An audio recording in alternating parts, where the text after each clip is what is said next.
Donc, nous allons continuer notre lecture dans le livre d'Exode, chapitre 15. Et avant de commencer, nous allons faire comme d'habitude, nous allons ouvrir la séance en prière pour remettre cet instant dans les mains de l'Éternel à Haya, pour qu'il nous accorde la grâce et la sagesse nécessaires pour commencer et terminer cette entreprise de lire toute la Bible comme nous l'avions décidé, nous l'avions promis. Donc, je vais prier. Éternel Dieu de gloire et de bonté, toi qui vis et qui règnes pour les siècles des siècles, nous te rendons grâce et nous te bénissons pour ce matin et ce jour que tu as consacré nos âmes pour te rendre grâce et pour communier avec toi de nouveau. Éternel, nous avons entrepris de lire ta parole du début jusqu'à la fin, pour que cette flamme qui brûle en nous continue de brûler et s'augmente davantage de jour en jour. Augmente notre connaissance, augmente notre sagesse, pour que nous puissions être tes témoins dans les quatre coins du monde, à tous ceux-là qui te cherchent, à tous ceux-là qui veulent te connaître. Éternel, beaucoup ont vacillé, nombreux sont malades, nombreux sont craintifs, nombreux sont ignorants. Nous t'implorons encore ce matin que ceux qui sont malades, Éternel, tu les accordes la santé. Ceux qui vacillent, Éternel, donne-leur de l'assurance. Et ceux qui sont ignorants, apporte ta lumière dans leur vie, montre-leur le chemin, donne-leur cette nourriture de bébé qui va les rendre solides, assez pour pouvoir prendre la nourriture solide. Ta parole est vraie, ta parole est juste, ta parole est vivante.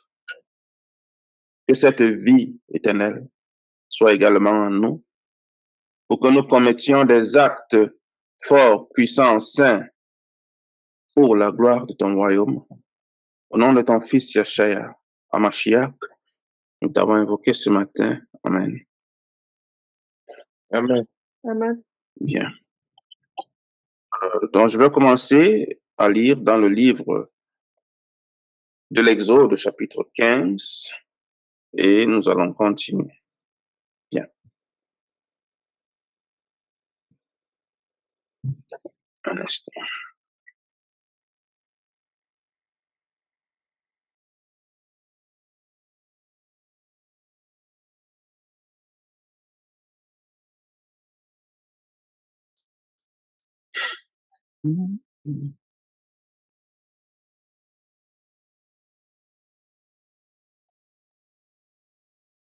Alors Moïse et les enfants d'Israël chantèrent ce cantique à l'Éternel. Ils dirent: Je chanterai à l'Éternel, car il a fait éclater sa gloire.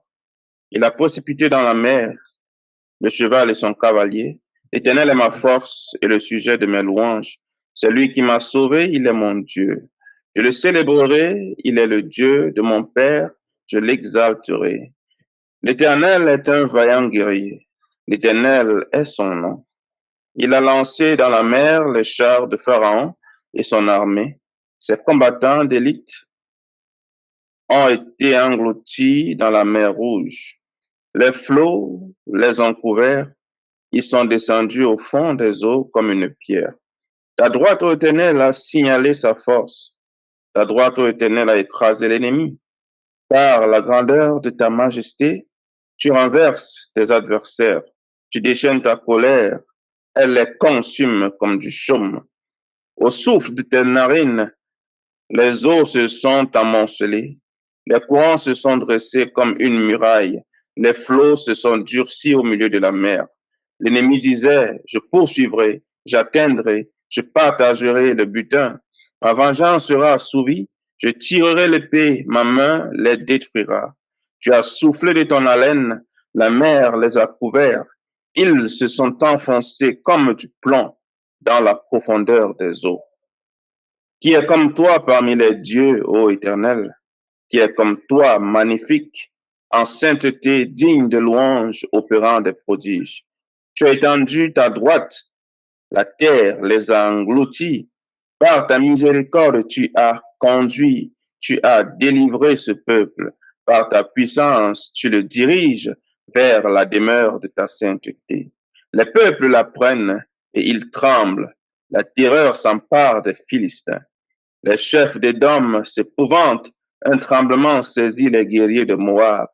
Tous les habitants de Canaan tombent en défaillance. La crainte et la frayeur les surprendront.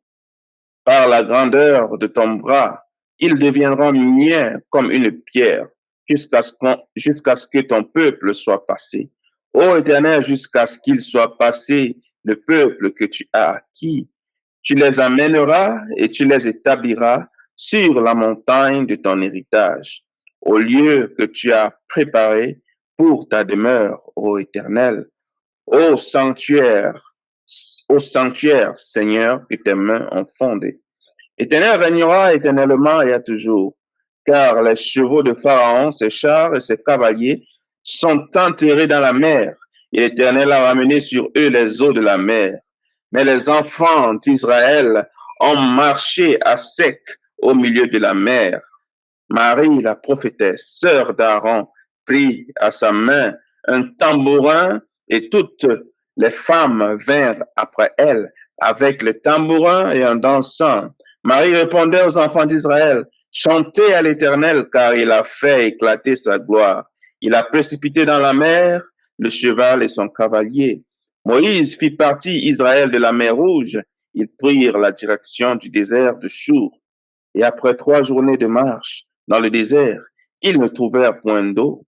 Ils arrivèrent à Mara, mais ils ne purent pas boire l'eau de Mara parce qu'elle était amère. C'est pourquoi ce lieu fut appelé Mara.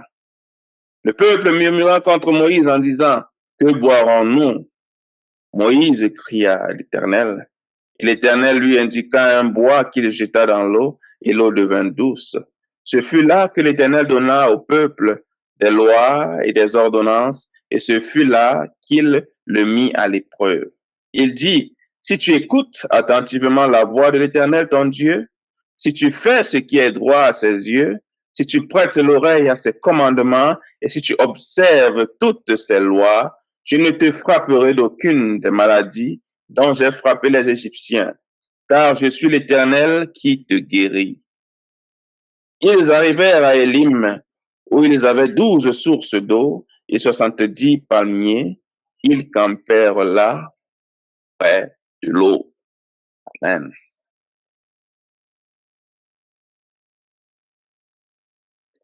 Amen. Bien. Amen. A-t-on des commentaires ou des questions pour ce que nous venons de lire? On voit la puissance de Aphaya. Moi, cette partie où où le peuple d'Israël marche à pied sec, c'est toujours impressionnant et c'est ce que moi je retiens de ce passage, sa puissance, sa grandeur. Et puis à un moment, il prévient le peuple en disant d'obéir à ses commandements, à ses lois, à ses préceptes. Donc c'est un rappel aussi. Ouais. Ouais. Ok. Il y a un passage au niveau, au verset 25, Mm. où il dit,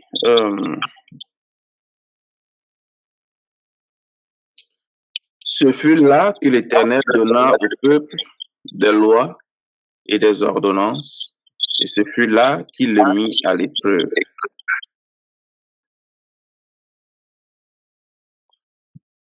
Parfois, certaines personnes penseront que l'épreuve est une chose cruelle, quelque chose, du moins de la part de l'Éternel, qui ne devrait pas se faire. puisqu'il est l'Éternel, pourquoi nous met-il à l'épreuve? En même temps, pour ceux-là qui disent que l'Éternel connaît leur cœur, peu importe ce qu'ils font, c'est juste une autre opportunité de leur rappeler que, oui, certes, l'Éternel connaît notre cœur. En même temps, il dit que notre cœur est mauvais. Qui peut le connaître? C'est lui seul qui peut connaître notre cœur. Donc, lorsque nous disons cela, du moins ceux qui le disent, c'est une manière ignorante de le dire parce que nous-mêmes, nous ne connaissons pas notre cœur. Alors, comment peux-tu te confier dans cette pensée que Dieu connaît ton cœur?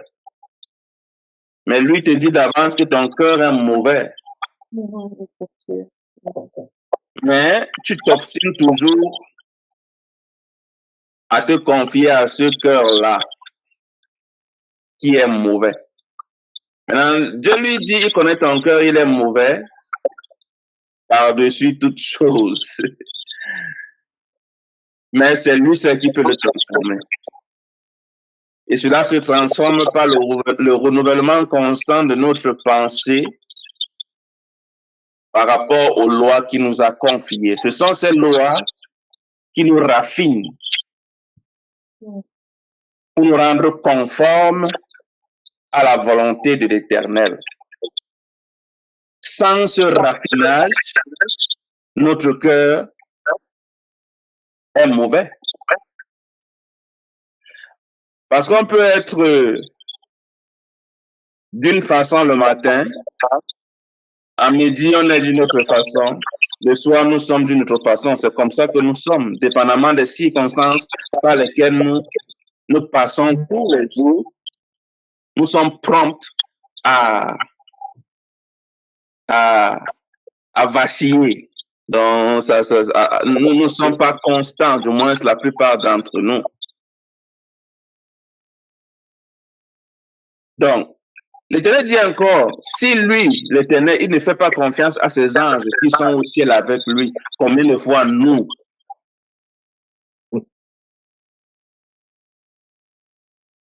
Par conséquent, il doit nous mettre à l'épreuve pour connaître ce que notre cœur contient réellement. C'est dans l'épreuve que la sélection se fera. Parce que ceux qui sont fidèles se feront connaître et ceux qui sont infidèles se feront connaître par l'épreuve. Et cette épreuve est une épreuve d'endurance et d'obéissance.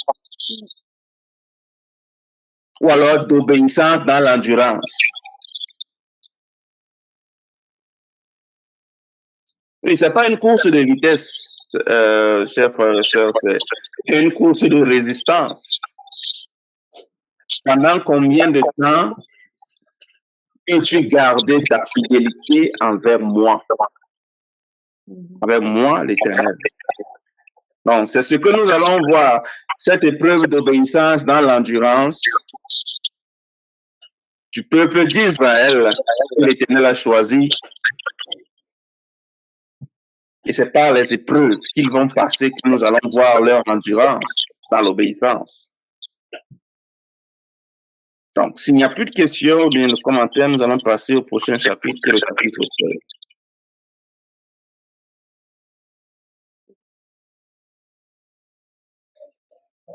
Qui veut lire? Moi, je vais lire. OK.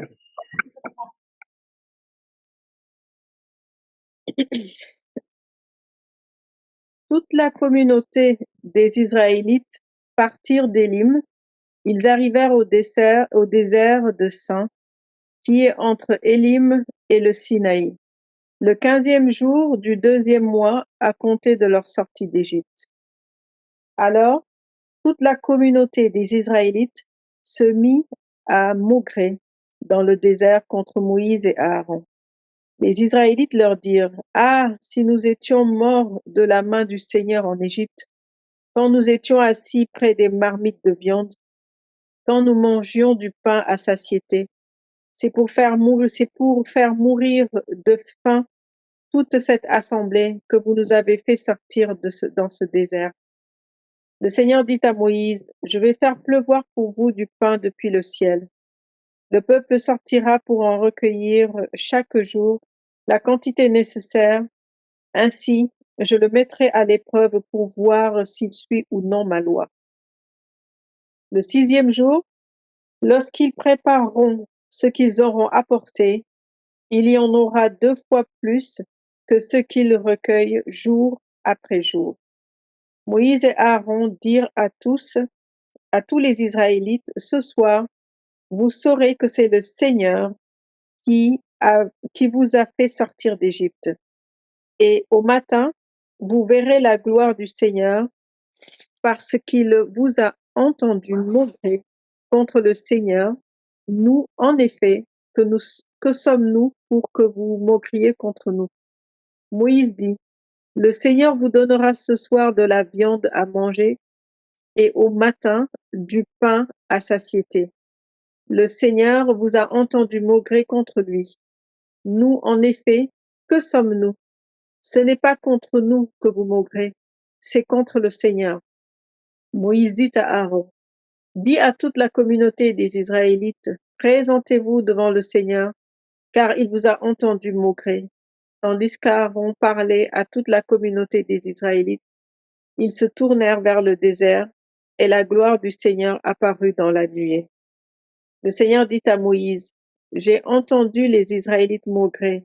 Dis-leur, à la tombée du soir, vous mangerez de la viande, et au matin, vous vous rassasierez de pain, mais vous saurez que je suis le Seigneur, votre Dieu. Le soir, des cailles montèrent et couvrirent le camp, et au matin, il y eut autour du camp une couche de rosée.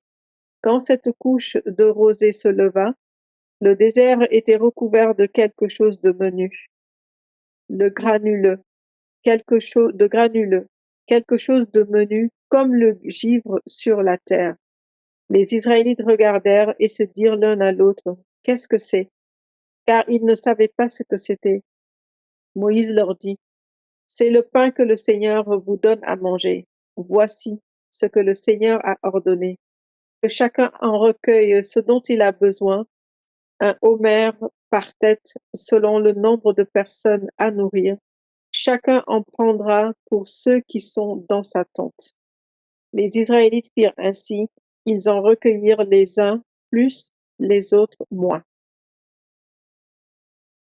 On mesurait ensuite avec l'homère, celui qui en avait plus n'avait rien de trop, celui qui en avait moins n'en manquait pas, que chacun recueillait ce dont il avait besoin. Moïse leur dit, que personne n'en laisse jusqu'au matin, mais ils n'écoutèrent pas Moïse. Il y eut des gens qui en laissèrent jusqu'au matin. Il s'y mit des vers et cela devint une puanteur. Moïse s'irrita contre ces gens. Tous les matins, chacun recueillait ce dont il avait besoin, et quand le soleil commençait à chauffer, cela fondait. Le 6e jour, il en recueillait le double, 2 homères pour chacun.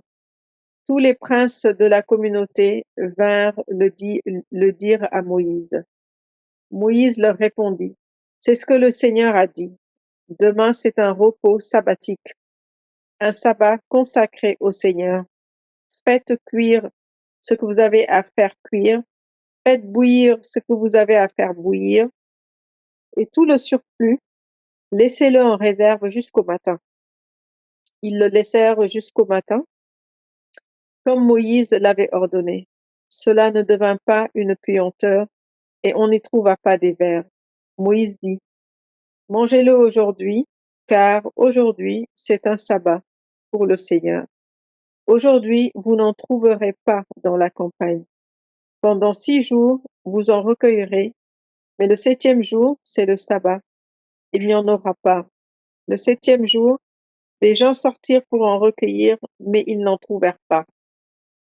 Alors, le Seigneur dit à Moïse, jusqu'à quand refuserez-vous d'observer mes commandements et mes lois? Regardez si le Seigneur vous a donné le sabbat. Il vous a donné aussi, au 6e jour, de quoi manger pour 2 jours. Que chacun de vous reste donc où il est, que personne ne sorte de chez lui le 7e jour. Ainsi le peuple fit le sabbat le 7e jour. La maison d'Israël appela du nom de manne cette nourriture qui ressemblait à de la graine de coriandre. Elle était blanche et elle avait le goût d'un gâteau au miel. Moïse dit, voici ce que le Seigneur a ordonné, qu'un plein omer en soit conservé pour toutes vos générations, afin qu'elles voient le pain que je vous ai fait manger dans le désert quand je vous ai fait sortir d'Égypte. Moïse dit à Aaron, prends une urne, mets-y un plein omer de manne et dépose-la devant le Seigneur, afin qu'elle soit conservée pour toutes vos générations. Comme le Seigneur l'avait ordonné à Moïse, Aaron la déposa devant le témoignage, afin qu'elle y soit conservée. Les Israélites ont mangé la manne pendant 40 ans, jusqu'à leur arrivée dans un pays habité. Ils ont mangé la manne jusqu'à leur arrivée à la limite de Canaan. L'omer, c'est le 10e de l'épha. Amen. Amen. Amen. Des commentaires, des questions?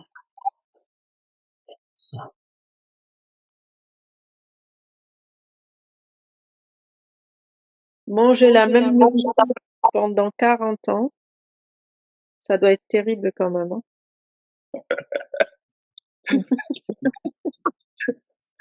Quand je le lisais, rien qu'à le lire, honnêtement, ça m'a écœuré. Ouais. Ouais. Ouais.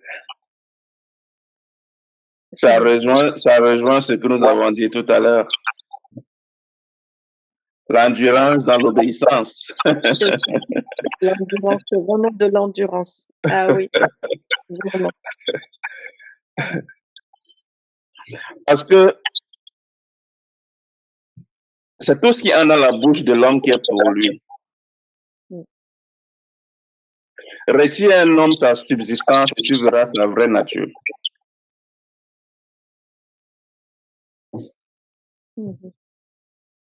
Maintenant, le verset 2. Et toute l'assemblée des enfants d'Israël murmura dans le désert contre Moïse et Aaron. Les enfants d'Israël disent, que ne sommes-nous pas morts par la main de l'Éternel dans le pays d'Égypte, quand nous étions assis près des pots de viande, quand nous mangions du pain à satiété. Hein? Car vous nous avez menés dans ce désert pour faire mourir de faim toute cette multitude. Vous voyez ce que la famine peut causer. Le verset précédent, il chantait des louanges. C'est vrai. Il chantait comment l'Éternel les a délivrés, il a fendu la mer en deux, et il a englouti Pharaon et son armée, patati patata. Mais une simple famine les a fait vaciller. Mais pourquoi n'ont-ils pas dit à Dieu, nous ne voulons pas sortir de l'Égypte, laisse-nous aussi, qui t'a demandé de venir nous délivrer? Pourquoi ils n'ont pas dit ça? Peut-être qu'ils pensaient que... Ça devait être rose. Oui, mais voilà, c'est ça, ouais. Ils ne pensaient pas qu'ils passeraient par le désert avec... Oui, ils pensaient qu'on devait venir les retirer avec des chars de guerre. Ils devaient voyager en jet set, dans un avion climatisé, avec des hôtesses. qui vont leur servir de la bonne viande le long du trajet. J'essaie un peu de vous amener à voir la chose d'un air moderne aujourd'hui, ok? Parce que même jusqu'aujourd'hui, c'est ce que nous attendons. Nous attendons à une délivrance sans peine, sans souffrance, sans douleur. Clean cut, comme on dit souvent. Ma sœur Mireille. Oui, c'est vrai. Parce que ce qui s'est passé là, c'est ce qui nous attend également lors de la prochaine délivrance. C'est vrai. Tout à l'heure, avec mon fils, je lui parlais de brisement et on écoutait un enseignement d'un frère et il me disait c'est quoi le brisement? Je lui dis c'est tout simplement te sortir de ta zone de confort et te mettre face à toi, par exemple, tu es impatient, il te mettra face à une situation où tu devras patienter et c'est en cela qu'il va te briser. Et le brisement est un passage obligé quand tu rencontres le Seigneur et que tu marches, que tu te soumettes. C'est ça. Tu te soumettes entièrement. Donc, tu arrives à un point de non-retour où tu dis, Seigneur, je ne peux plus. C'est ça. Ça, c'est un passage obligé. Hein? Et on va tous y passer ou on y est tous passés. Ou voilà. Oui. C'est ça. Donc, dans le livre d'Ésaïe, il est dit, de la même manière que l'Éternel divisa le fleuve d'Égypte pour les enfants d'Israël, de la même manière, nous allons repasser par ce même fleuve, qui sera divisé en 7 canaux. Nous allons repasser par le même passage pour rentrer sur notre terre. Dans ce même désert que nos aïeux ont traversé il y a de cela des siècles auparavant, nous allons repasser par ce même désert. Et nous serons remis à l'épreuve de nouveau.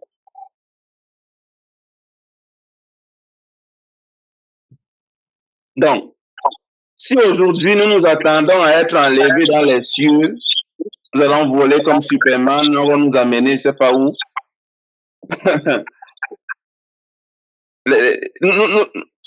Ceux qui vivront à cette époque-là, ils seront très surpris. Hein? Ils ne vont pas comprendre ce qui les arrive.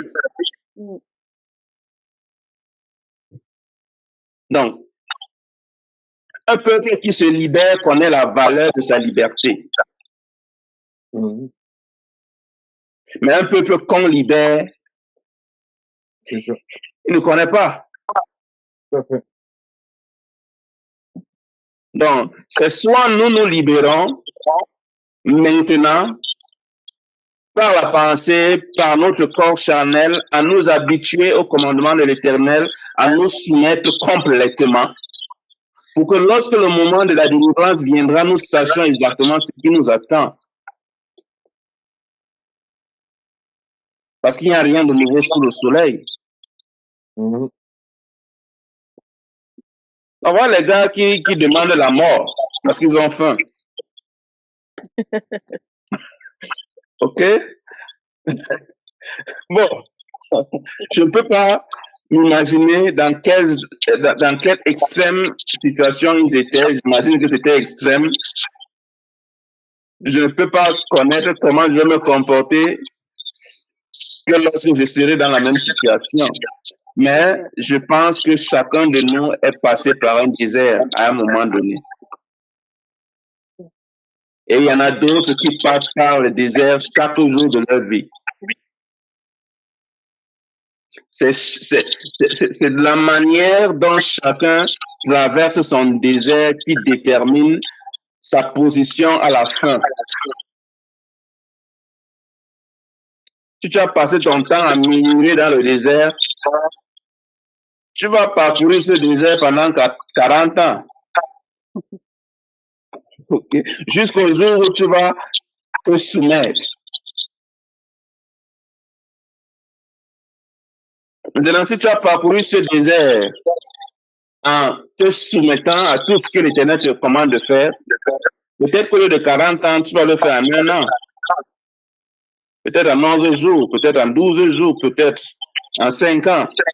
Ça dépend de chacun.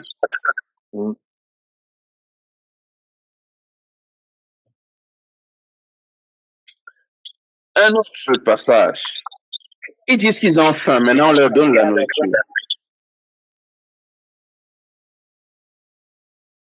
Comme la sœur a dit tout à l'heure, 40 ans avec de la manne, c'est pénible. Mais il y a un détail que tu as omis, c'est que le goût de cette manne correspondait à ce que chacun imaginait être en train de manger.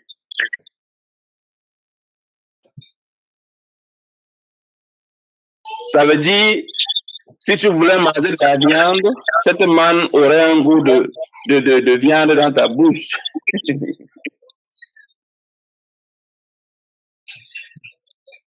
Si tu imaginais manger du miel, cette manne aurait un goût de miel dans ta bouche. Non, je suis en train d'extrapoler. Revenons au passage 4. L'Éternel dit à Moïse, « Voici, je ferai pleuvoir pour vous du pain du haut des cieux. Le peuple sortira et en ramassera jour par jour la quantité nécessaire, afin que je le mette à l'épreuve et que je vois s'il marche ou non selon ma loi. Le 6e jour, lorsqu'ils prépareront ce qu'ils nous auront apporté, il s'en trouvera le double de ce qu'ils ramasseront jour par jour. » Donc l'Éternel a voulu créer une situation de dépendance entre lui et son peuple.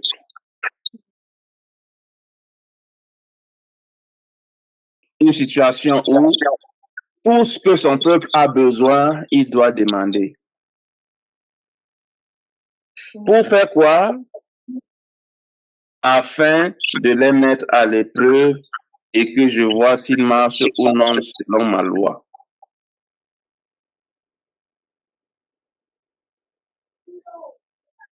Est-ce qu'il y a des questions ou des commentaires jusque-là? Non, pas de mon côté. Bien. Au verset 9, Moïse dit à Aaron, dis à toute l'assemblée des enfants d'Israël, approchez-vous devant l'Éternel, car il a entendu vos murmures.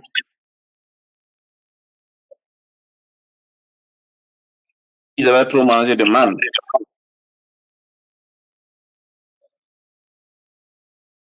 Qu'est-ce que l'Éternel devait faire pour eux maintenant?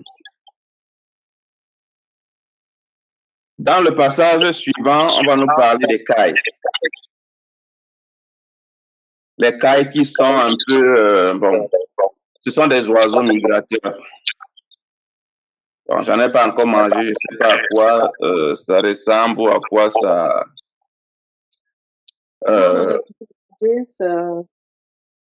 C'est un peu comme un coquelet, en fait. Non, Mais c'est un peu comme quoi? Un coquelet, le petit... Ok. Ah bon? Non, parce que... Yaouda, tu as dit que c'est des oiseaux migrateurs. Oui. Non, mais les cailles qu'on mange ici, c'est pas des oiseaux migrateurs. Ah bon? Non. Qu'est-ce que c'est? C'est des cailles d'élevage. Hein. Les cailles d'élevage? Oui, c'est comme ils élèvent le poulet. Ah, d'accord. Oui, mais dans le désert, qui va élever des cailles dans le désert? Oui, mais je ne pense pas que ça soit... Parce que ce sont des tout petits oiseaux, donc je ne pense pas qu'ils soient migrateurs. Hein. C'est pas un peu plus gros qu'un poussin, je veux dire, un peu plus gros qu'un poussin, quoi. Mais c'est ce qu'on C'est la grosseur de mer. Mais c'est ce qu'on mange ici. Ils sont tout petits. Hein. Oui, mais un oiseau migrateur n'est pas petit. Hein. Pour migrer, il faut être costaud. Hein. Bon. Mais c'est Ya qui a envoyé. Oui. Bon, ce sont des oiseaux tout de même. Voilà, c'est ça, c'est des oiseaux. C'est Ya qui faisait des choses. Bon, peut-être que nous aurons le temps de voir à quoi ils ressemblent prochainement. Est-ce qu'on... Non, on ne peut pas le voir là maintenant. Attendez un peu, je vois si on peut. Euh, non, on va le voir. On va le voir prochainement. Faut pas perdre trop de temps là-dessus. Donc, s'il n'y a pas de questions ou bien de commentaires, nous allons passer au prochain chapitre.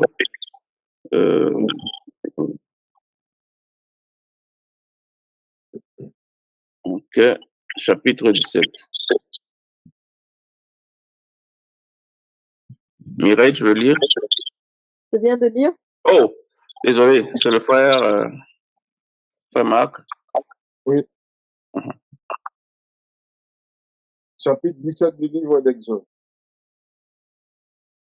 Toute la communauté des Israélites partit du désert de Sin pour ces étapes sur l'ordre de l'Éternel.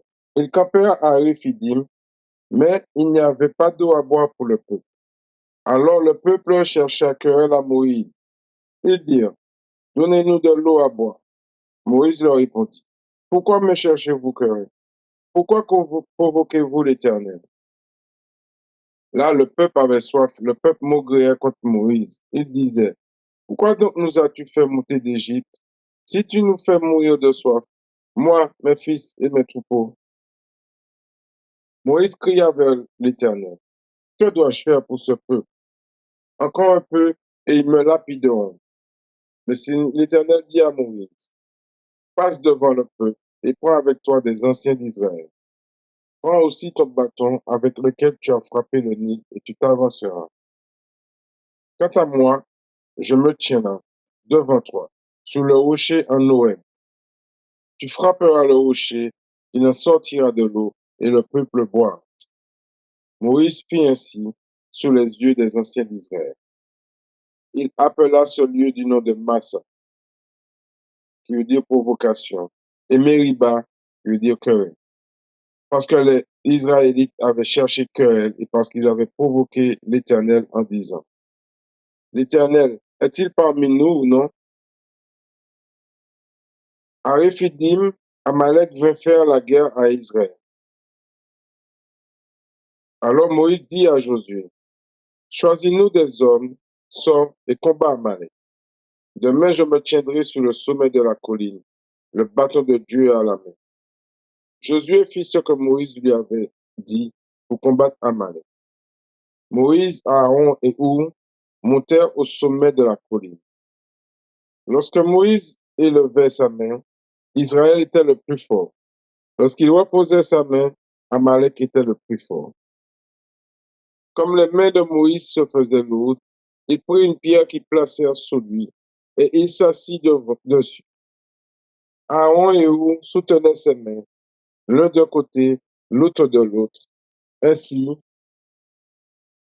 ses mains restèrent fermes jusqu'au coucher du soleil. Josué vainquit Amalek et son peuple au fil de l'épée.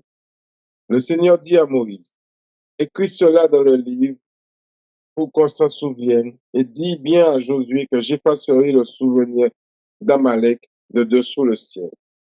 Moïse bâtit un autel et l'appela du nom d'Adonai Nissi. L'Éternel est mon étendard. Il dit, parce qu'une main s'est levée contre le trône de l'Éternel, il y aura une guerre pour l'Éternel contre Amalek de génération en génération. Amen. Amen.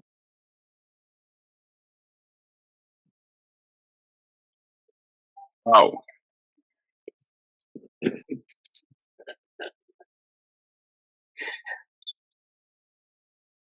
Si l'Éternel est contre nous, qui peut être avec nous?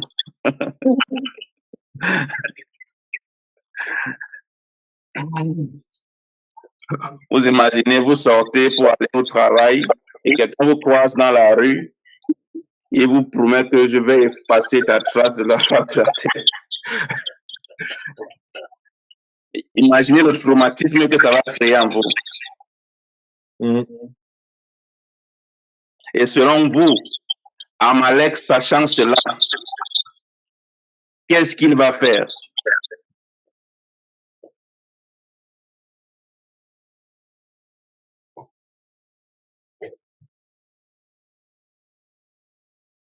Mais ils sont où, Amalek? Amalek, c'est ce dont on parle dans le livre d'Apocalypse 3, verset 9, 2, verset 9. Mais je veux dire, le peuple israélite était dans le désert. Il sort d'où Amalek et pourquoi il a voulu faire la guerre à Israël? Amalek, c'est un petit-fils d'Édom, d'Ésaü. Donc, si tu comprends le conflit qu'il y avait entre Ésaü et Jacob, Oui. Amalek était le bras. Amalek, comment on peut dire ça? Amalek est pour Ésaü comme Jacob est pour Isaac. D'accord. Mais c'est curieux parce qu'à cette époque-là, ils n'étaient pas encore nés, Ésaü et Jacob. Non, comment tu peux dire ça? Là, Oui, nous sommes déjà, ça c'est la 4e génération après Jacob et Ésaü, je pense. Oui, autant pour moi, oui. Pardon? Autant pour moi. Oui, oui. Donc ça c'est la 4e génération, beaucoup de choses se sont passées. Rappelez-vous que lorsque Israël a eu son premier roi, Ésaü avait déjà au moins une dizaine de rois qui ont régné sur lui. Oui. Donc, ils étaient déjà très avancés dans le sens de la communauté, dans le sens de l'organisation. Donc, Amalek est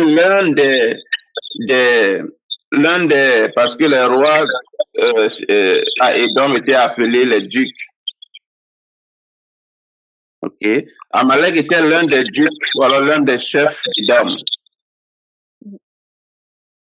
Parce que à Édom, la plupart des chefs descendaient directement d'Ésaü.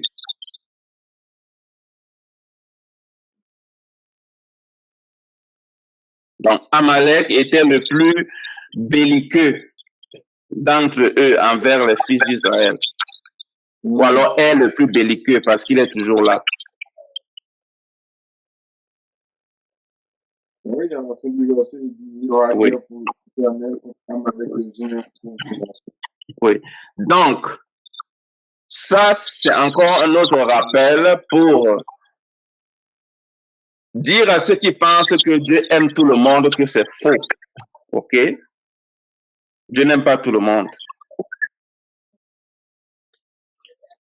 Sauf qu'il prend un verset là, je ne sais plus lequel. Pardon?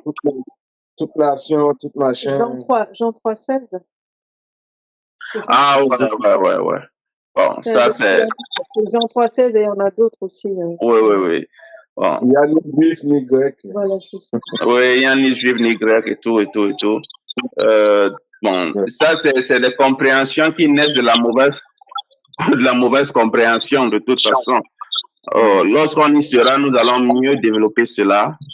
Mais le fait que l'Éternel promette à Amalek que son nom sera effacé de la surface de la terre prouve que Jean 3,16 est mal interprété selon la manière dont on l'enseigne.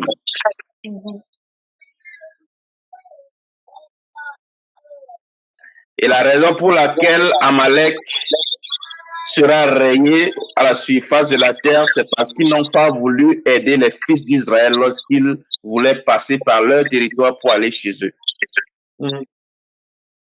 Non seulement ils ont refusé de les aider, mais ils les ont combattus en même temps.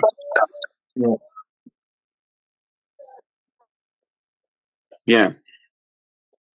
Quel autre détail on peut souligner ici? Un instant, s'il vous plaît.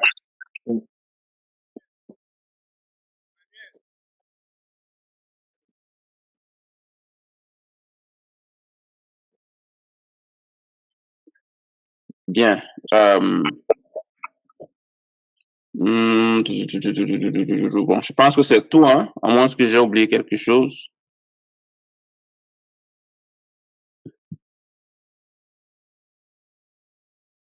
Bien.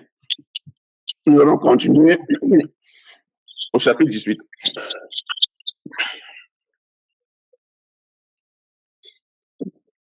Donc, Israël a été sorti d'Égypte et voici leur première bataille qu'ils vont livrer. Imaginez-vous. Ils ont été livrés à leur propre responsabilité. Libérez-vous vous-même et je serai avec vous.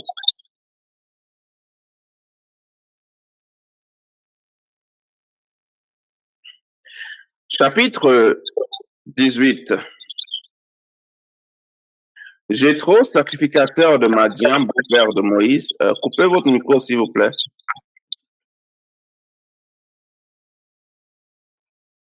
Après tout ce que Dieu avait fait en faveur de Moïse et d'Israël, son peuple, il apprit que l'Éternel avait fait sortir Israël d'Égypte. Jéthro, beau-père de Moïse, prit Séphora, femme de Moïse, qui avait été renvoyée. Il prit aussi les deux fils de Séphora. L'un se nommait Gershom, car Moïse avait dit, j'habite un pays étranger. L'autre se nommait Eliezer, car il avait dit, le Dieu de mon père m'a secouru et il m'a délivré de l'épée de Pharaon.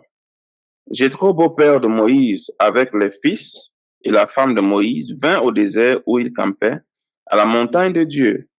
Il fit dire à Moïse, moi, ton beau-père Jéthro, je viens vers toi avec ta femme et ses deux fils. Moïse sortit au devant de son beau-père, il se prosterna et il le baisa. Ils s'informèrent réciproquement de leur santé et ils entrèrent dans la tente de Moïse.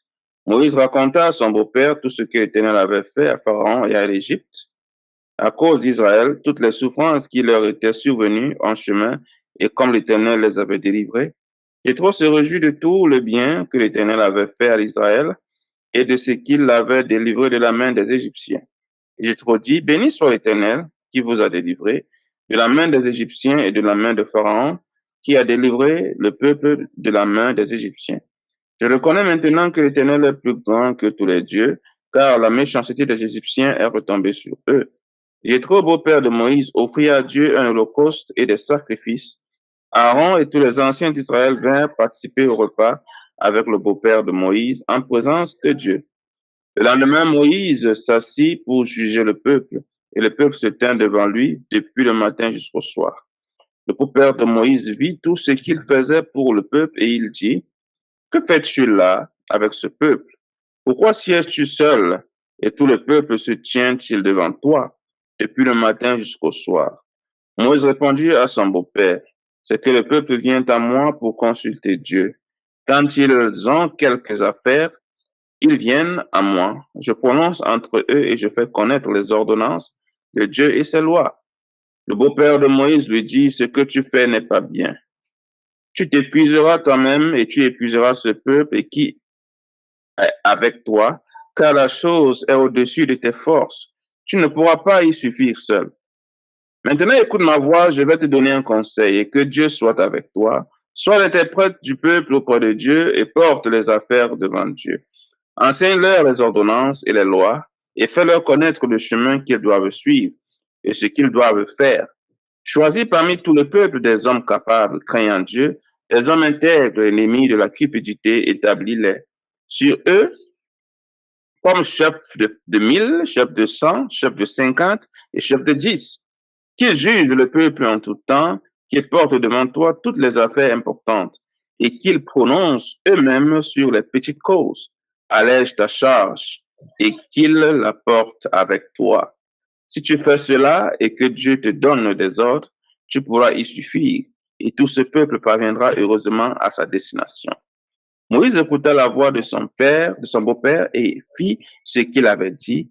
Moïse choisit des hommes capables parmi tout Israël et il les établit chefs du peuple, chefs de 1000, chefs de 100, chefs de 50, chefs de 10. Ils jugeaient le peuple en tout temps. Ils portaient devant Moïse les affaires difficiles. Ils prononçaient eux-mêmes sur toutes les petites causes. Moïse laissa partir son beau-père et Jéthro s'en alla dans son pays. Amen, amen. Question ou commentaire? Amen. Aman.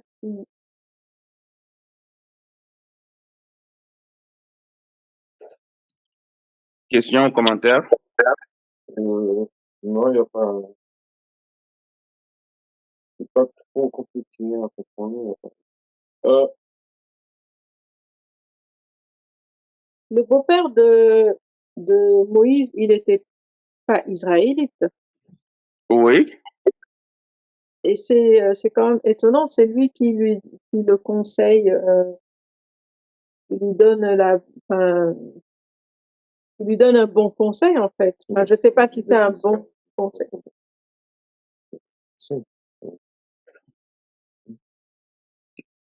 Tu as terminé?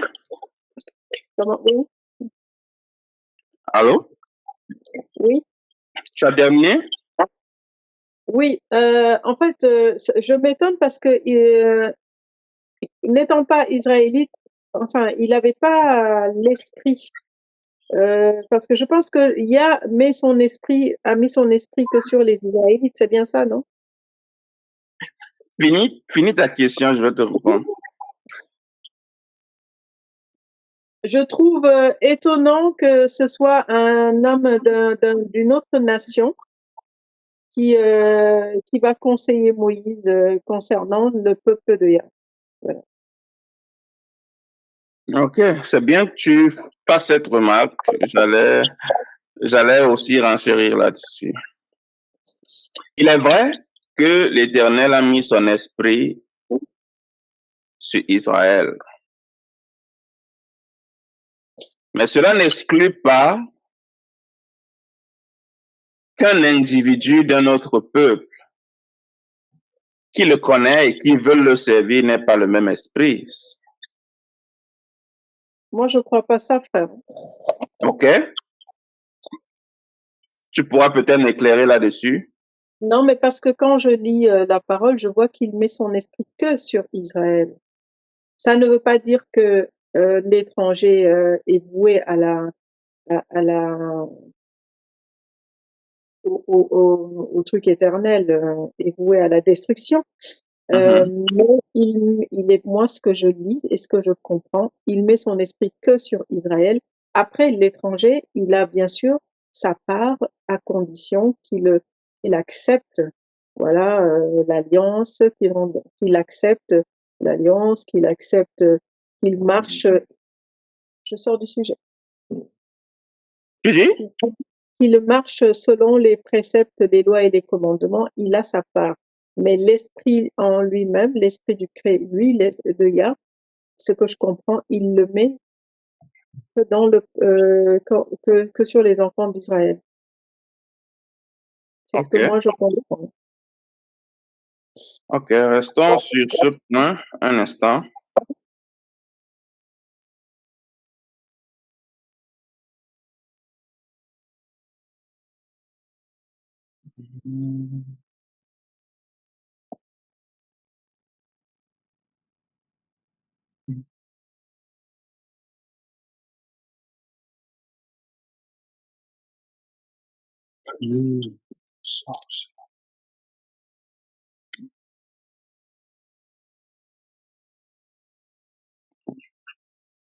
Ah, c'est quoi ça? Un instant, je cherche un passage qui va nous édifier là-dessus. Ouais.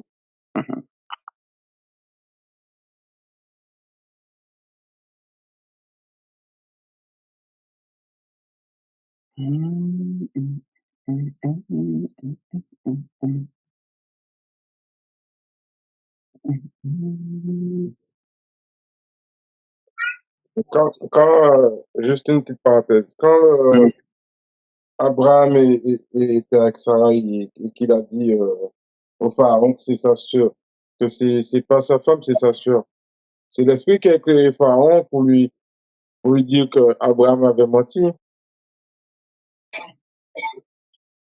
Pharaon avait été, l'Éternel avait parlé à Pharaon dans la nuit pour lui faire comprendre que la femme qu'il a prise était la C'est femme d'un prophète. c'était passation. Qu'il lui avait menti. Pardon? Donc, c'est juste pour dire que l'Éternel parle même au Pharaon. Ça veut pas dire qu'il a l'esprit de Yah en lui. Oh, là, c'est différent. OK? Là, c'est différent. Mais le point soulevé tout de suite, c'est si une autre personne ou alors un individu d'une autre nation peut aussi avoir l'esprit de Dieu.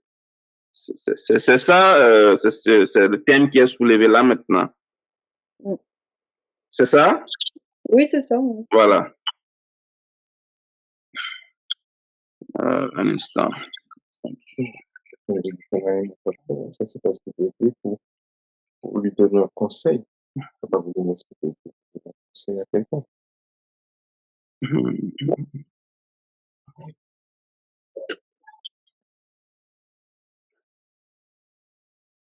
Bien, nous allons aller dans le livre d'Ésaïe.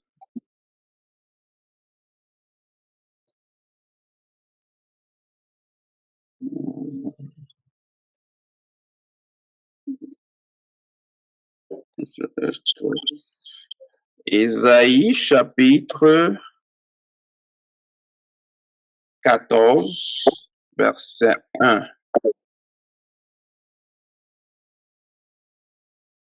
Bien. Ça dit, car l'Éternel aura pitié de Jacob, il choisira encore Israël et il rétablira dans leur pays.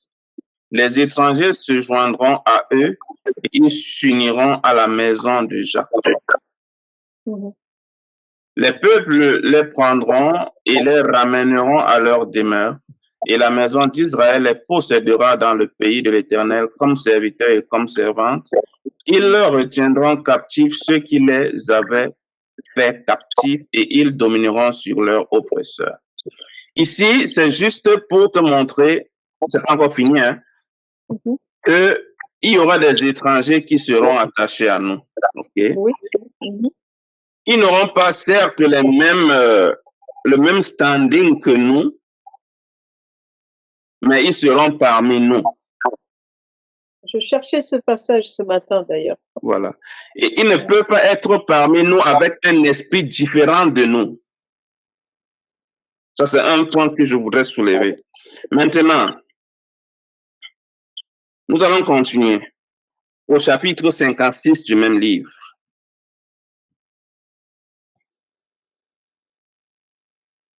Chapitre 56, verset 3. Que l'étranger qui s'attache à l'Éternel ne dise pas, l'Éternel me séparera de son peuple, et que l'eunuque ne dise pas, voici, je suis un arbre sec. Car ainsi parle l'Éternel aux eunuques qui garderont mes sabbats, qui choisiront ce qui m'est agréable et qui persévéreront dans mon alliance. Je donnerai dans ma maison et dans mes murs une place et un nom préférable à des fils et à des filles. Je leur donnerai un nom éternel qui ne périra pas.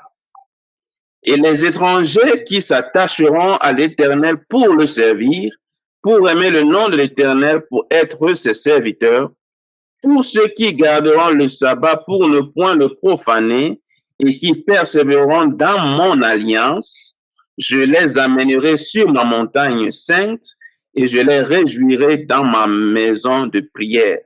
Leurs holocaustes et leurs sacrifices seront agréés sur mon autel, car ma maison sera appelée une maison de prière pour tous les peuples.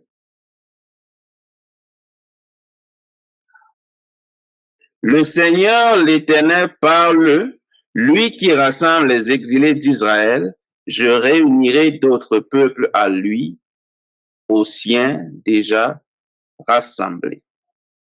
Bien, je ne sais pas si jusque-là, c'est pas assez clair. Si c'est pas le cas, tu me dis, ou alors si tu veux qu'on fasse plus de commentaires là-dessus, on peut toujours faire plus de commentaires. Ça ne me dit toujours pas que l'étranger a l'esprit de Yah en lui. Ça me dit que voilà, il jouira d'une position, mais ça ne me dit pas qu'il a l'esprit de Yah en lui.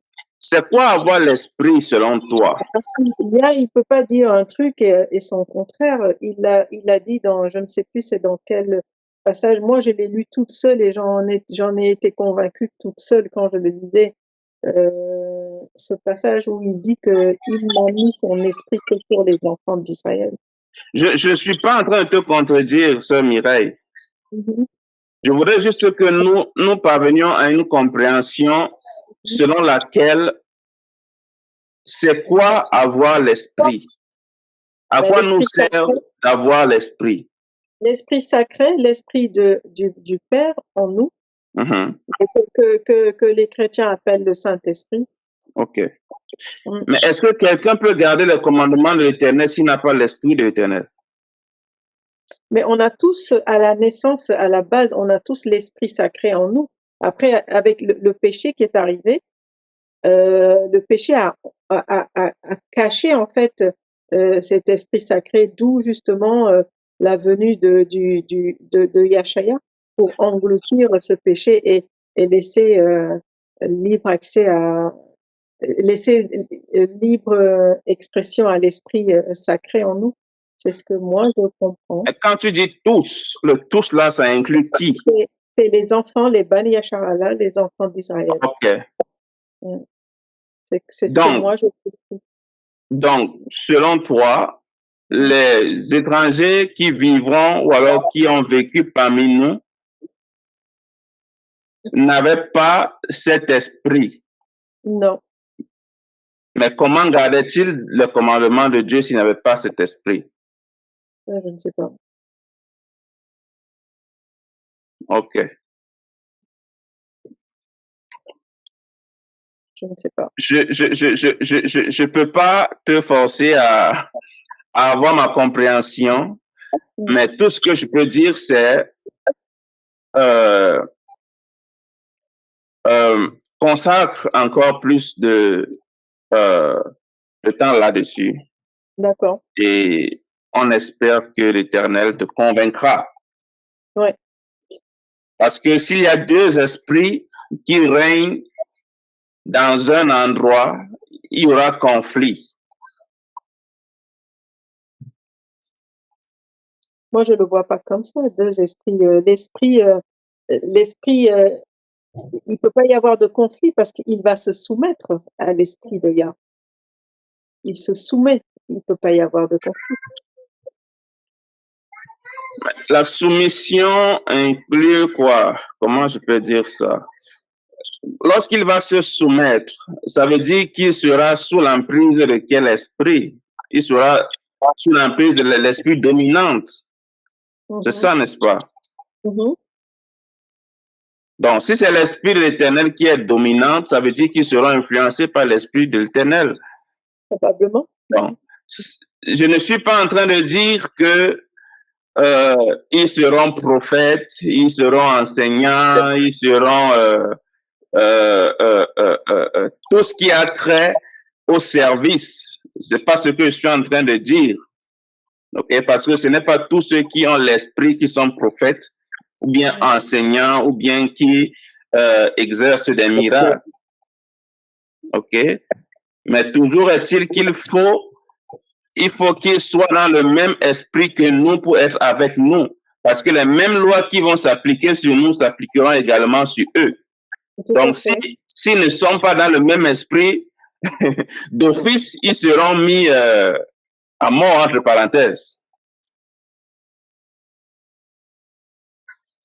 Donc, on va laisser ce sujet à ce point-là et je nous invite à y jeter un coup d'œil davantage.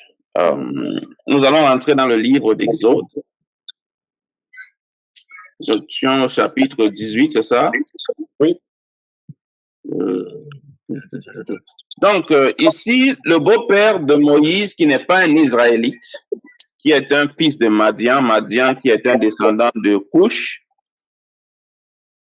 donne un bon conseil à Moïse en lui disant, mon fils, ce que tu fais là, tu vas t'épuiser. Tu peux pas Tu ne pourras pas juger toute cette multitude seul. Tu vas t'épuiser. Fais ceci. Et nous verrons plus tard que c'est ce même conseil qui sera appliqué dans le temple. C'est ce même conseil qui sera appliqué dans le royaume. Que ce soit celui de Saül ou bien de David en descendant. C'est le même principe qui sera appliqué. Il y aura des chefs de 1000, les chefs de 100, les chefs de 50, les chefs de 10, ainsi de suite. Donc, qu'on peut dire entre parenthèses, qu'on peut également recevoir des bons conseils des autres nations. Ne nous enfermons pas dans une boîte scellée qui nous déconnecte de tout ce qui nous entoure. Parce que c'est tout ce qui nous entoure qui va concourir à nous mouler à ce que nous serons à la fin. Mais dans le processus, restons focalisés sur la loi et le commandement de Dieu pour savoir ce qui est bien et ce qui n'est pas bien. Donc, ce conseil n'est pas un mauvais conseil. Pourquoi? Parce que dans le chapitre qui suit, l'Éternel va prendre l'esprit qui est dans Moïse et il va le donner à d'autres parmi le peuple qui vont aider Moïse à faire sa tâche. Donc, l'Éternel a approuvé le conseil que Jéthro avait donné. Maintenant, pour répondre à la question de savoir si les autres nations peuvent aussi avoir l'esprit, ça sera à chacun d'en juger. Pour ma part, c'est le cas, c'est possible. Chapitre 19, je vais lire.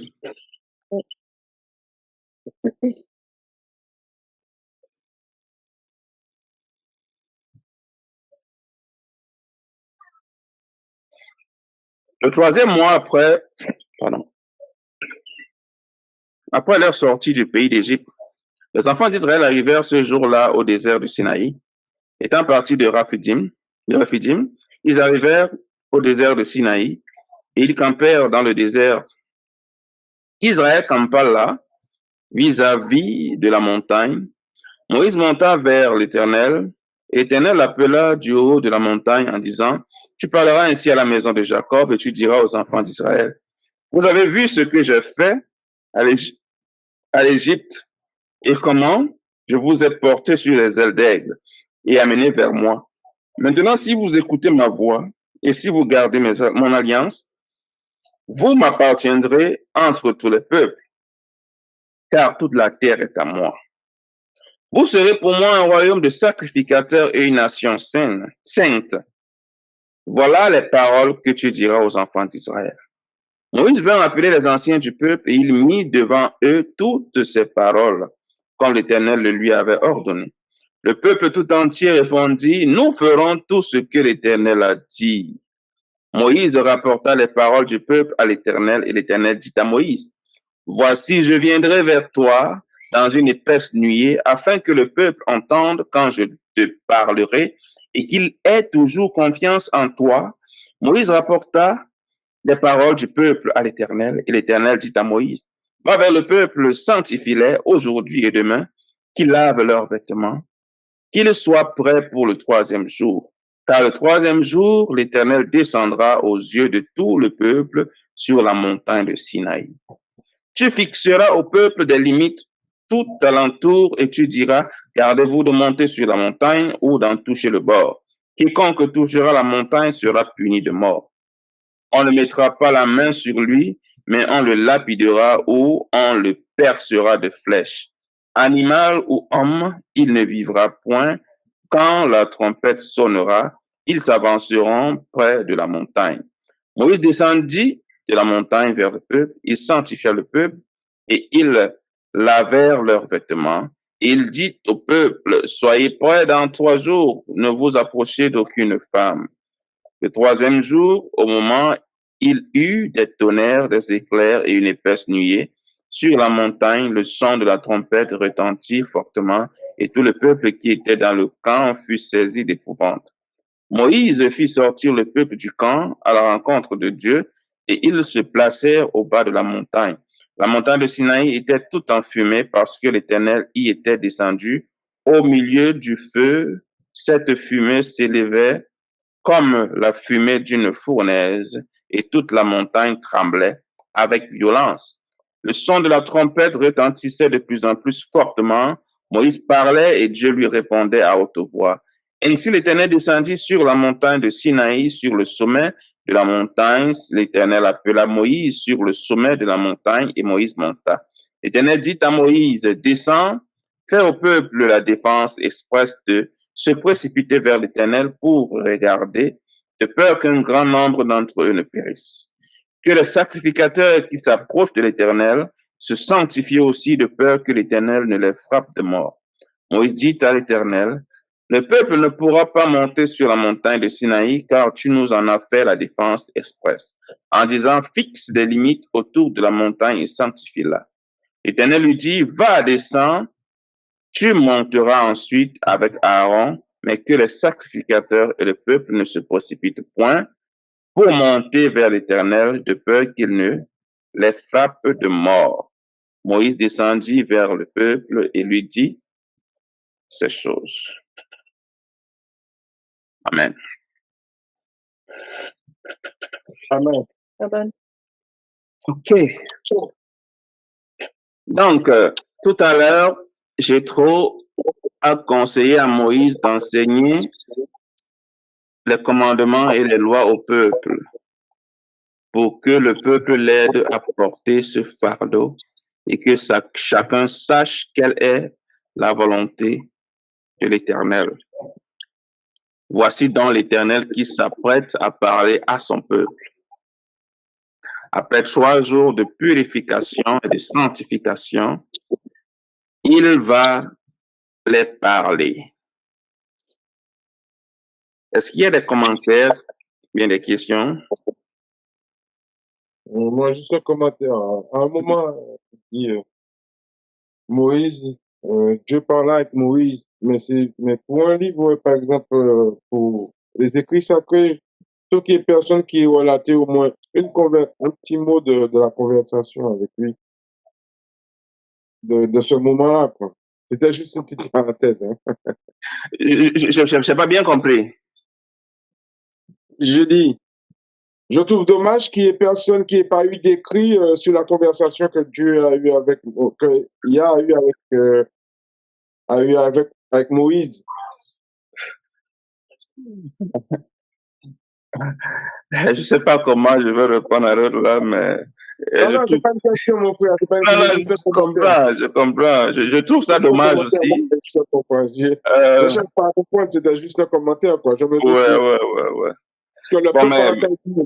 Donc, le peuple pouvait témoigner de la conversation, quoi. Oui. Mais j'imagine qu'il parlait des commandements de ce que ça va se passer, de ce qui va se passer. Bon, bref. C'est quand même un moment inouï, un moment extra pour le peuple qui va rencontrer et entendre la voix du Tout-Puissant. Ah oui. OK? Il n'y a pas d'intermédiaire. C'est ça. Il n'y a pas de confessionnat. Ah oui. Il n'y a pas de pasteur, il n'y a pas de prêtre. C'est toi et ton Créateur. Tu voulais me parler, me voici, parle. Et c'est vrai que c'est dommage. C'est vrai que c'est dommage, ouais. On n'ait pas eu qu'ils n'aient pas relaté ce qu'ils se sont dit. Ouais. Bien, nous allons lire le dernier chapitre pour aujourd'hui et nous allons nous séparer. Quelqu'un veut lire le dernier chapitre? Chapitre 20, tu veux dire? 20. Oui, pour aujourd'hui, je vais dire. Alors Dieu prononça toutes ces paroles. Je suis le Seigneur ton Dieu. C'est moi qui t'ai fait sortir de l'Égypte, de la maison des esclaves. Tu n'auras pas d'autre Dieu devant moi. Tu ne te feras pas de statue, ni aucune forme de ce qui est dans le ciel, en haut, de ce qui est sur la terre, en bas, ou de ce qui est au-dessous de la terre, dans les eaux.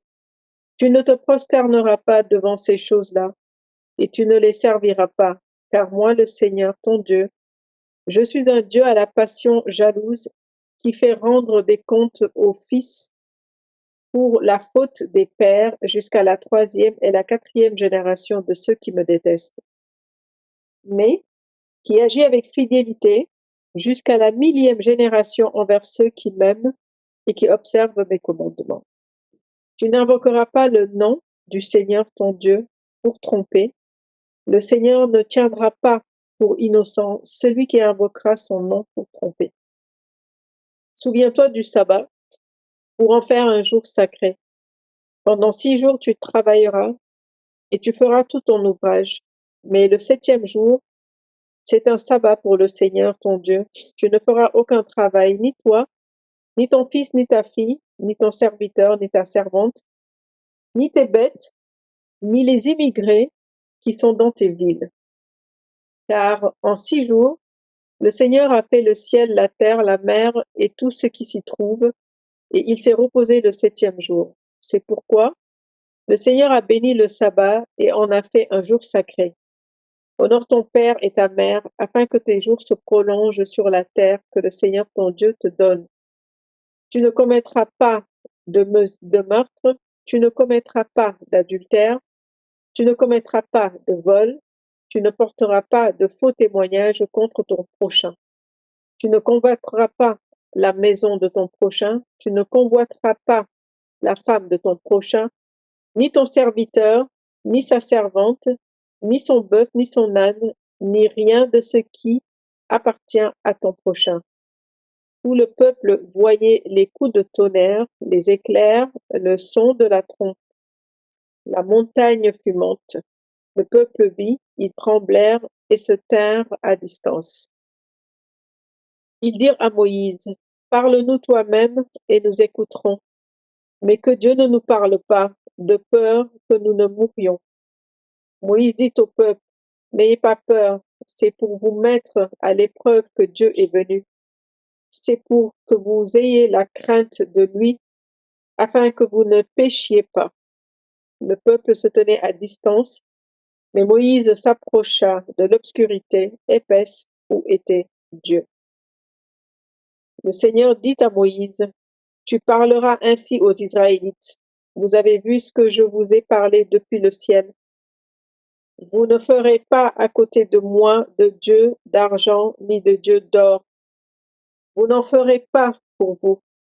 Tu me feras un autel de terre sur lequel tu offriras tes holocaustes, tes sacrifices de paix, ton petit bétail et ton gros bétail, en tout lieu où j'évoquerai mon nom. Je viendrai à toi et je te bénirai. Si tu fais un autel de pierre, tu ne le bâtiras pas en pierre taillée. En passant ton outil sur la pierre, tu la profanerais. Tu ne monteras pas à mon autel par des marches, afin que ta nudité ne soit pas exposée. Amen. Amen.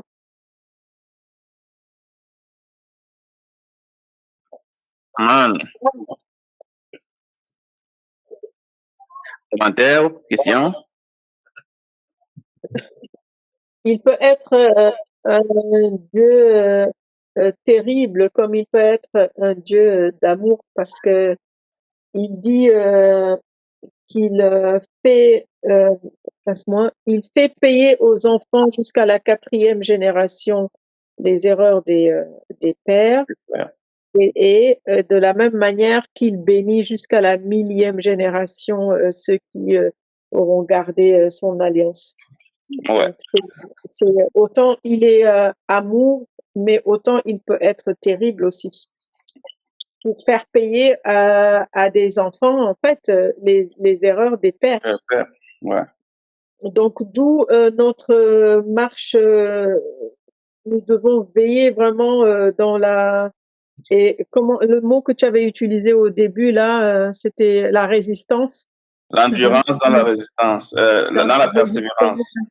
L'endurance, et je rajouterais la persévérance, ne serait-ce pour nous et pour les générations de notre lignée, en fait. C'est terrible. Donc, Oui. il est amour, mais il est aussi juste. Voilà Oui. ce que moi, le commentaire que j'apporte. Beaucoup verront juste la punition des erreurs des parents sur les enfants jusqu'à la 4e génération, mais ils ne verront pas la bénédiction jusqu'à 1000 générations. Au moins, ils préféreront d'ignorer cette partie-là. Ouais. Donc, il te donne la vie, il te donne la mort. Oui. Mais il te conseille de choisir la vie. La vie, ouais. Et il est terrible, hein? Redoutable. Ah oui, redoutable. Donc, c'est une affaire de choix. Et ce n'est pas lui qui choisit pour toi. Donc, si les anges qui sont avec lui au ciel ont eu le toupet, ok, ou alors le choix, la liberté de lui désobéir. Mais à quoi est-ce que nous nous attendons, nous qui sommes des êtres humains qui vivons ici? Parce qu'on pourrait imaginer que les anges sont comme des robots au ciel, ils ne font que la volonté de Dieu 24 heures sur 24. Parce qu'ils vivent au ciel, non? Ils y sont déjà. Qu'est-ce qu'ils ont besoin d'autre? Tandis que nous sommes là, nous ne savons de rien de ce qui se passe là-bas. Nous ne savons même pas si nous y serons. Donc, quelqu'un va dire, à quoi bon? Mieux je vive ici. Mais je fasse tout ce que je veux faire. Parce que de toute façon, je ne sais pas si je serai là-bas. Mais pourtant, Dieu, lui, nous dit, mais écoute, si tu gardes mes commandements, je te donne 1000 générations de bénédictions. Ça veut dire que si tu as 4 enfants, ça fait 4000 ans au moins de bénédictions. Dépendamment de combien d'années ta génération va aller. Donc, en gros, c'est à perpétuité, tant que tu gardes mes commandements.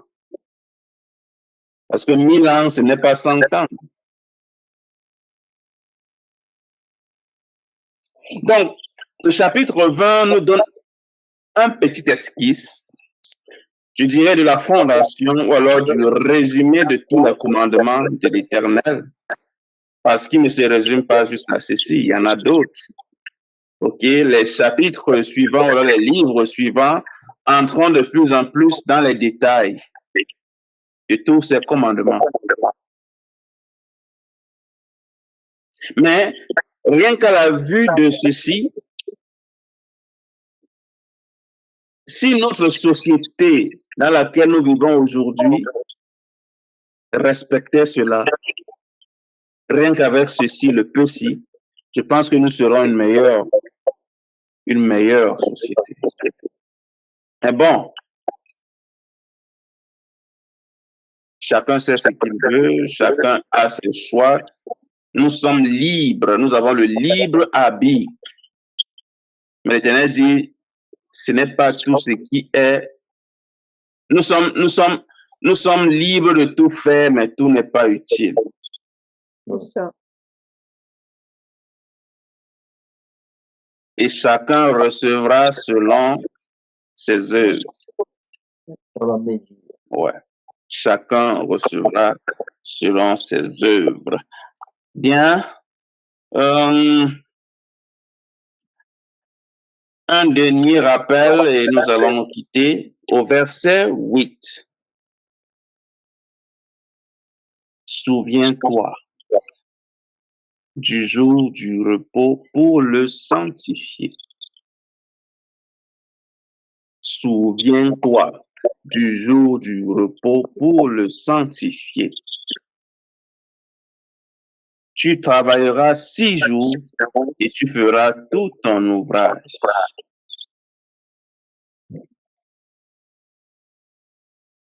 Ce verset me laisse comprendre que l'Éternel n'est pas un paresseux. Il nous fait comprendre qu'on n'a pas besoin de 2 jours de repos la semaine. 1 jour suffit. C'est ce qu'il nous dit. Tu travailleras 6 jours et tu te reposeras 1 jour. Mais ce 1 jour-là, souviens-toi de le sanctifier. Parce que c'est le jour du repos, c'est le jour du sabbat.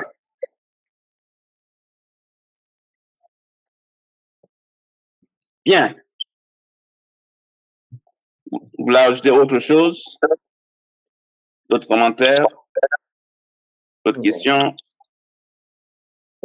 Juste quelque chose. Là, je sais pas, il a parlé à Moïse, mais il lui a donné des paroles. Mais c'est pas à ce moment-là qu'il a écrit sur les tablettes. Non, là c'est verbal. Là, il est en train de s'adresser à tout le monde en live. Ah, mais donc c'est ce qu'il leur disait, donc alors. Oui. Bon, c'est ce qu'il leur disait, qu'on disait que c'était dommage. Oui. Non, c'est pas ça. Si. Non, ça c'est après. Donc, lorsque Moïse, après les 3 jours de sanctification, de purification, le 3e jour arrive, il se présente devant le mont Sinaï. Moïse monte pour rencontrer l'Éternel, pour recevoir les consignes de ce qui va se passer. Et il redescend, il redonne les mêmes consignes au peuple. Et après ça, les tonnerres, la foudre, la montagne tremble et la voix de l'Éternel se fait entendre. Il s'adresse à son peuple directement. Mais pendant qu'il le fait, le peuple ne va pas se supporter. Le peuple ne supportera pas de l'écouter. Ils vont dire à Moïse, pardon, dis à ton Dieu là de ne plus parler, sinon nous allons mourir. Sur verset 19, justement, j'allais revenir. Oui. Qu'il te parle, et toi, dis-nous ce qu'il a dit et nous allons faire. Donc, c'est ce que nous allons voir au prochain chapitre. Donc, en premier, l'Éternel avait parlé à son peuple en live. Mais ils n'ont pas supporté d'entendre l'Éternel parler. Et ils ont demandé à Moïse d'entendre pour eux et de leur dire ce que l'Éternel a dit. C'est alors qu'il va monter sur la montagne pour prendre les commandements sur écrit sur les tablettes pour revenir les donner. Donc ça, nous le verrons plus tard, la semaine prochaine. Donc, je vous inviterai, n'est-ce pas, à visiter la page YouTube. Je pense que j'ai posté un lien au-dessus aujourd'hui. Bon, ça serait une bonne chose si vous pouvez cliquer sur la cloche de notification ou alors laisser des commentaires ou alors partager pour que beaucoup d'autres personnes puissent en profiter. Faites-le quand vous pouvez.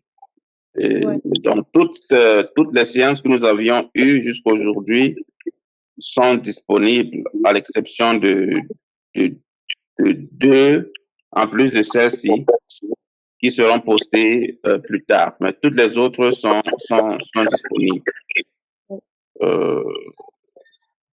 Comme ça, je pense que nous atteignons la conclusion de notre lecture d'aujourd'hui et nous allons nous séparer en prière également et nous allons nous dire Shabbat Shalom. Est-ce que quelqu'un veut conduire la prière, s'il vous plaît? On va te laisser conduire, Franck. Ok.